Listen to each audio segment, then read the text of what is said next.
चलिए छोटे से ब्रेक के बाद खबरों में बढ़ते हैं आगे। प्रधानमंत्री नरेंद्र मोदी ने यह भी साफ कर दिया है कि दुनिया को आगे बढ़ना है तो युद्ध से बचना होगा, लेकिन अभी रूस और यूक्रेन युद्ध क्षेत्र से निकले नहीं हैं कि इजराइल और ईरान युद्ध के ज्वालामुखी पर जा बैठे हैं। दोनों देशों के बीच युद्ध की स्थिति अमेरिकी दखल के कारण और भी खतरनाक हो चुका है। अमेरिका ने ईरान को संपूर्ण तबाही का अल्टीमेटम दे रखा है, तो यह सवाल उठ रहा है कि ईरान पर कितने बम बरसने वाले हैं। हमारी स्पेशल रिपोर्ट देखिए।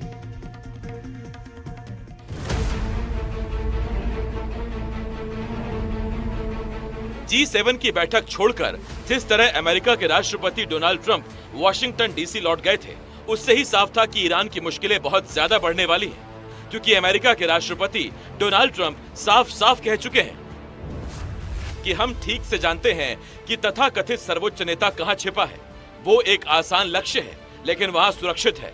हम उसे मार नहीं सकते, कम से कम अभी तो नहीं, लेकिन हम नहीं चाहते कि मिसाइलें नागरिकों या अमेरिकी सैनिकों पर दागी जाएं। हमारा धैर्य खत्म हो रहा है। ऐसा लगता है कि ट्रंप के बयान से इजराइल को साफ साफ इशारा मिल गया है कि उसे ईरान पर हमला करने का कोई मौका छोड़ना नहीं है।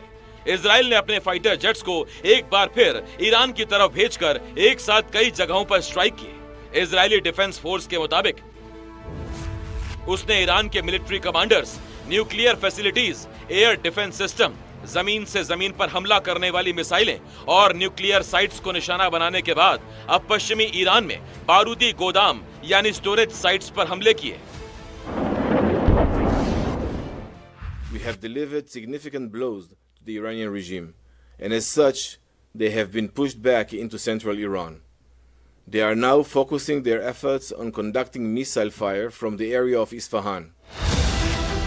हालांकि खामेनेई ने यह कहकर अपनी सेना का हौसला बढ़ाया है कि वो डरने वाले नहीं हैं। खामेनेई ने कहा कि जो लोग ईरान और उसके इतिहास को जानते हैं, वो खतरों की भाषा नहीं बोलते। ईरानी राष्ट्र थोपे गए युद्ध के खिलाफ दृढ़ है और थोपी गई शांति के आगे झुकेगा नहीं।